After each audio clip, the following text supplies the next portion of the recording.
नमस्कार मित्रों, मैं रंजीत वर्मा अपने YouTube channel study with Ranjeet में आपका स्वागत करता हूं।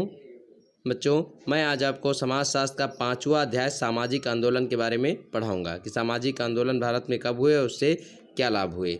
ठीक है, तो सबसे पहले हम देखते हैं हमारा जो अध्याय 5 है सामाजिक आंदोलन। तो देखिए, सबसे पहले देखते हैं बच्चों कि सामाजिक आंदोलन का अर्थ क्या है। सामाजिक आंदोलन कहते किसे हैं?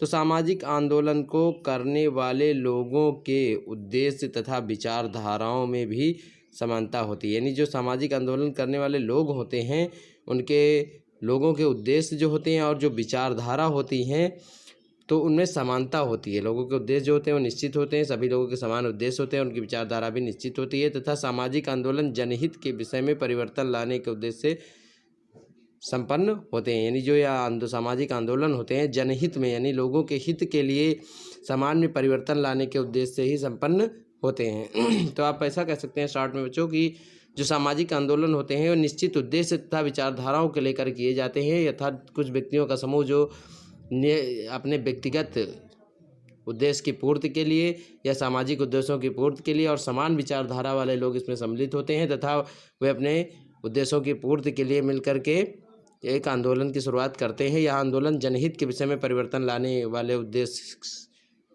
के से संपन्न होते हैं, जो लोगों के बीच में, यानी जनहित का अर्थ होता है लोगों के बीच में परिवर्तन लाने का प्रयास करते हैं। ठीक है, ये चाहे जैसे आंदोलन हो, इनका मुख्य कार्य होता है लोगों के बीच में परिवर्तन लाना। अब आगे देखते हैं बच्चों सामाजिक आंदोलन के प्रकार, यानी जो सामाजिक आंदोलन होते हैं ये कितने प्रकार के होते हैं। अभी आपने देखा सामाजिक आंदोलन का अर्थ क्या होता है। सामाजिक आंदोलन का अर्थ का तात्पर्य होता है कि सामाजिक आंदोलन को करने वाले जो लोग होते हैं उनके उद्देश्य और विचारधाराएं निश्चित होती हैं। ठीक है, पूर्व निश्चित होती हैं और उनमें समानता होती है, यानी सभी समान विचारधारा वाले होते हैं। और सामाजिक आंदोलन जनहित में विकास तथा परिवर्तन लाने के उद्देश्य से संपन्न होते हैं। जो सामाजिक आंदोलन होते हैं समाज में विकास लाने के लिए और परिवर्तन लाने के उद्देश्य से ही किए जाते हैं। अब देखते हैं हमारा अगला प्रश्न बनता है बच्चों सामाजिक आंदोलन के प्रकार क्या हैं या सामाजिक आंदोलन कितने प्रकार का होता है। तो सामाजिक आंदोलन को 3 भागों में विभाजित किया गया है। ठीक है, पहला है प्रतिदानात्मक आंदोलन, दूसरा है सुधारवादी आंदोलन, तीसरा है क्रांतिकारी आंदोलन। ठीक है, तो सबसे हम पहले देखते हैं प्रतिदानात्मक आंदोलन क्या होता है।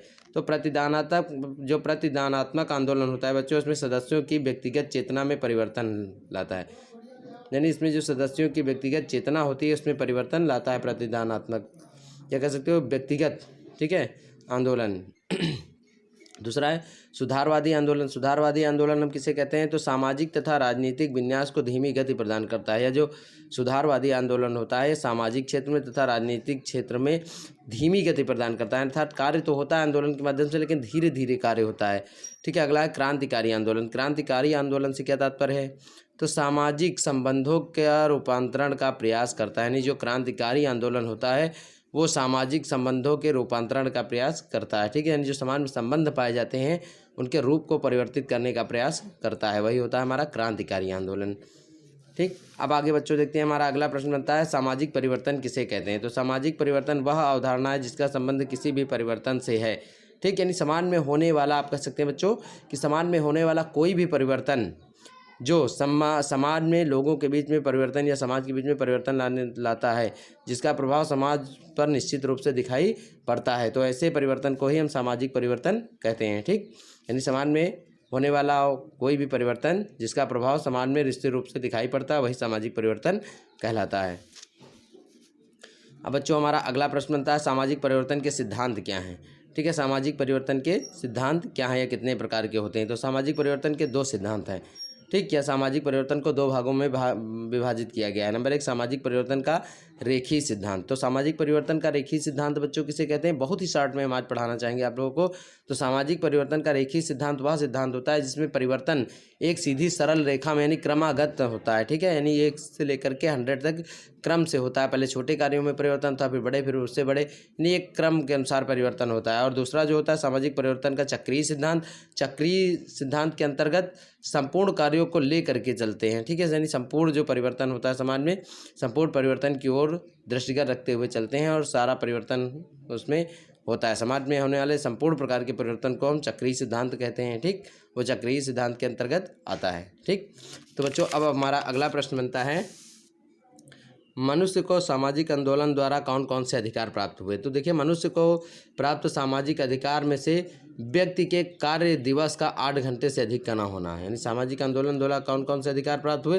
सामाजिक आंदोलन द्वारा व्यक्ति को सबसे प्रमुख अधिकार प्राप्त हुआ कि किसी व्यक्ति के कार्य दिवस का, यानी जो मजदूर व्यक्ति होते हैं उनके कार्य करने का जो समय होता है वो 8 घंटे से अधिक का ना होना, तथा पुरुषों तथा स्त्रियों को समान कार्य के लिए समान वेतन देना है। जो पुरुष और स्त्रियों के लिए समान कार्य के लिए समान वेतन का प्रावधान रखा गया, तथा मजदूरों की सामाजिक सुरक्षा एवं पेंशन का अधिकार सामाजिक आंदोलन द्वारा प्राप्त हुए हैं। यानी जो मजदूरों की सामाजिक सुरक्षा एवं पेंशन का अधिकार भी प्राप्त हुआ वो सामाजिक आंदोलन के द्वारा ही प्राप्त हुआ है। तो बच्चों, आप कह सकते हैं सामाजिक आंदोलन द्वारा व्यक्तियों को निम्नलिखित प्रकार के अधिकार प्रदान हुए, जिसके अंतर्गत किसी भी व्यक्ति को समान कार्य के लिए समान वेतन ठीक देना, चाहे वो स्त्री या पुरुष हो, उसके समान कार्य के लिए समान वेतन देना, तथा उनकी जो कार्य करने का समय है उसे 8 घंटे के लिए निश्चित करना, और उनका रजिस्ट्रेशन करा करके ठीक उनके लिए पेंशन और सामाजिक सुरक्षा की व्यवस्था करना आदि सामाजिक आंदोलन के द्वारा ही अधिकार प्रदान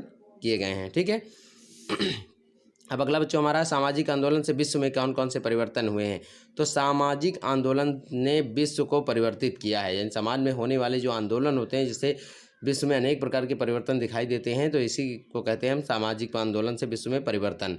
तो अश्वेत लोगों के समान अधिकार के लिए अमेरिका द्वारा चलाए गए नागरिक अधिकार आंदोलन, यानी जो अश्वेत लोगों के लिए अमेरिका द्वारा चलाए गए थे नागरिक अधिकार के आंदोलन, तथा दक्षिण अफ्रीका में जो रंगभेद नीति के खिलाफ संघर्ष ने विश्व को परिवर्तित करके रख दिया था। ठीक है। तो सामाजिक आंदोलन से विश्व में क्या क्या परिवर्तन हुए। सबसे पहले दक्षिण अफ्रीका में रंगभेद नीति सामाजिक परिवर्तन में, यानी आंदोलन के द्वारा इसको दूर किया गया, जो कि बाटोस्तान क्षेत्र में दक्षिण अफ्रीका के काले लोगों को भर दिया गया था, उनका जीवन नरकमय हुआ था। ठीक है। तो इससे कह सकते हैं सबसे पहले जो अधिकार प्राप्त हुआ था विश्व में, तो अमेरिका द्वारा चलाया गया जो नागरिक आंदोलन था इसमें ठीक उसमें नागरिकों को अधिकार प्राप्त हुआ था। दूसरा, दक्षिण अफ्रीका में जो रंगभेद नीति थी उसके विरुद्ध